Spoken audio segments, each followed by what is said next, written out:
America is not a racist country.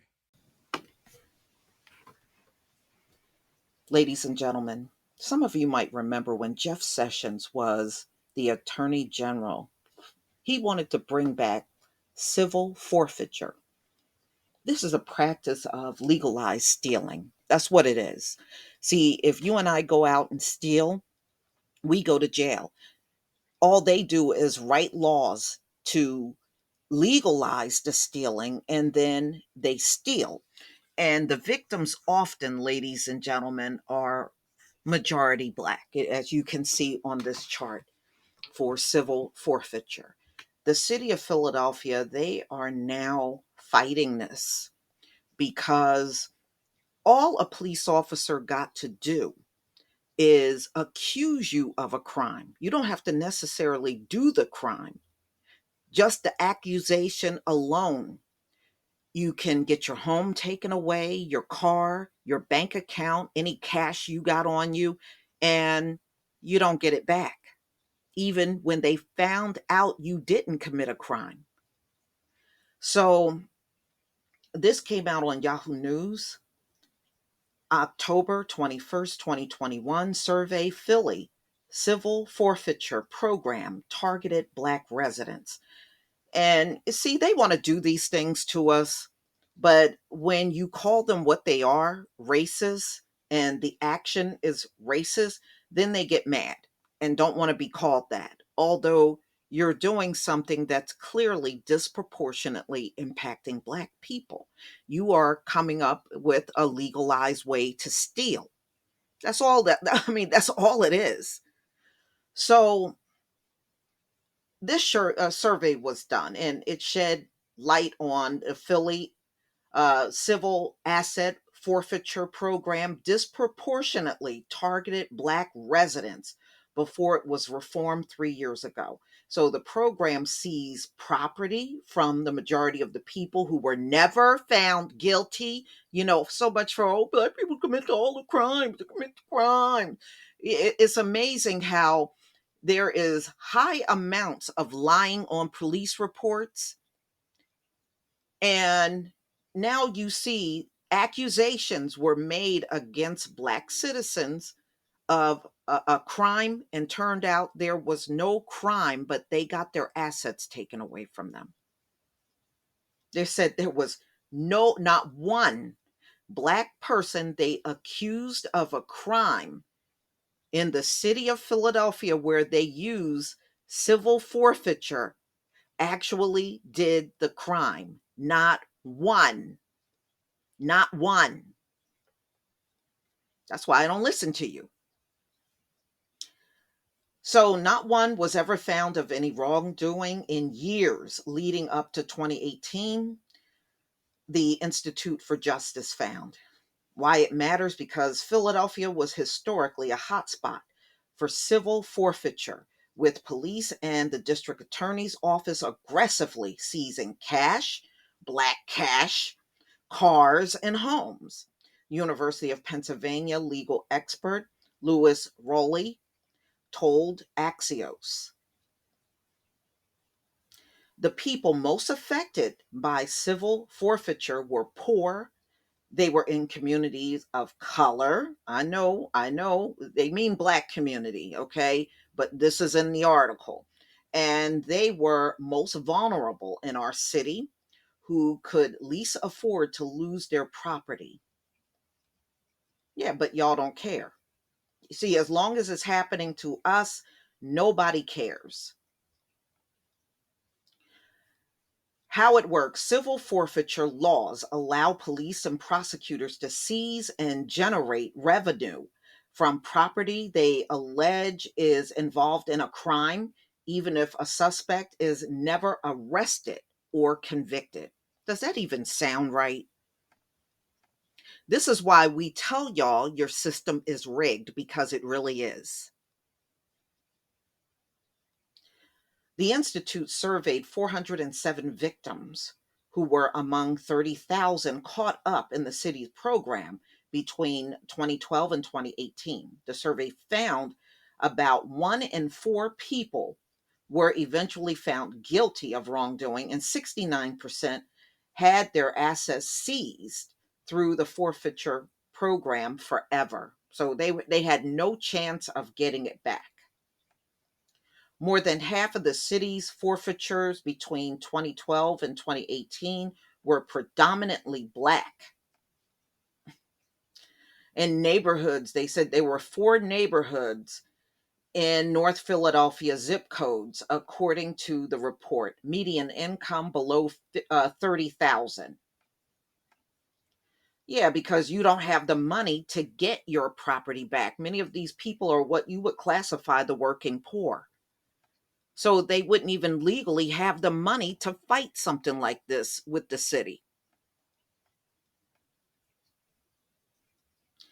Okay, the Institute for Justice filed the lawsuit that led to the program's reforms approved in 2018.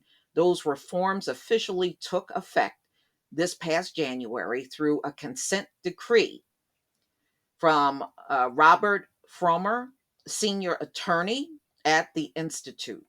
Now, police can no longer seize cash or property less worth than $1,000, and individuals who have their property seized must receive a receipt.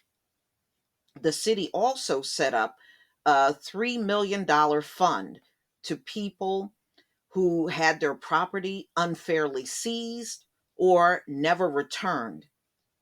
It has spent 2.2 million in checks as of last month, Frommer said. Frommer said the reforms help stop policing from profiting in Philadelphia and give people ensnared in the system tools to get out. Philadelphia forfeiture machine has been largely dismantled, but the threat won't end until Pennsylvania and other states get rid of the profit incentive that fuels the abuses that have happened, he said. Mm-mm-mm. So the city gained mad revenue wrongfully stealing and seizing the property of primarily Black people. There is something I also want to read to you, and this came from a different article. Let me see if I can find that, which is a damn shame. But, this is what this shady ass country do. This is what they do. All right, so civil forfeiture mainly happened to people that made less than 50,000 annually, and people who were employed were less likely to get their property back, the survey showed. That's because taking time off from work could be more costly than the value of the cash or property, the Institute for Justice concluded. Only 4 states, New Mexico, Maine, Nebraska, North Carolina, don't allow civil forfeiture under state law. That means property can be forfeited only through criminal prosecution generally.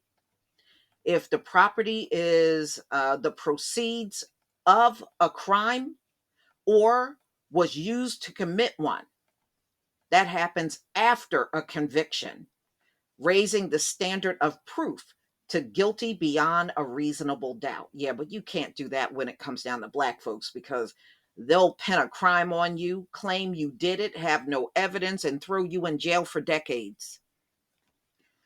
Okay, all but 6 states and the District of Columbia direct some or all of civil forfeiture proceeds to law enforcement. New Mexico, one of those 6, require all forfeiture funds to go into the state's general fund, which removes any economic incentives on the part of law enforcement to seize items. The Institute for Justice survey found that cash seizures per capita were mostly concentrated in 4 zip codes with primarily Black residents. The median income was 16,000 to 30,000. That's well below the median of 45,000 for an average Philadelphia zip code. People of color, we know they mean Black people, are more likely to interact with police and more likely to have the type of interaction that allows property to be seized, McDonald said. They were less likely to have a college degree, less likely to own a home, and more likely to be unemployed, the survey said. Nearly 70% of those surveyed never got their property back. For those who did, it took, they said, an average amount of time of 9 months. Okay, so where do you live for 9 months waiting to fight for your property? That is ridiculous. Just put more stress and financial burden on you by doing this mess. And as long, they said it can take as long as 3 years for some people to get their stuff back. And those are only the ones that can afford to shell out the money legally. Where the average, if you're making 16,000 a year, you're not going to be able to afford to do that, not unless you got some help. The vast majority of civil forfeitures, the case never goes before a judge. And that's when the money is taken legally. Some of the people who responded to the survey said police pocketed the cash they found or intentionally undercounted the money on their receipts. Wow. Krasner Krasner acknowledged that some police officers in the department across the country, including Philadelphia, perpetuate an individual form of theft when they pocket cash. They do this all the time. You know, there were incidents, and you could probably look these up on cops hanging around, those check cashing stores and places that you have all around the country, because like on Friday people get paid, and they'll, folks will go into those places and cops will be sitting right out in the parking lot waiting for you to come out with the money, and they take the money. And this that has occurred many times, and it's a shame, but like I said, what they do is legalize stealing. It's still stealing at the end of the day. I don't care what they got written in law, it's stealing. See, and it just go to show you, they came on this land stealing and they never stopped doing it. Never stopped doing it. But y'all, please tell me what you think. Please leave your comment and subscribe. Don't forget to hit on the notification bell, and I'll see you on the next video. Peace, family.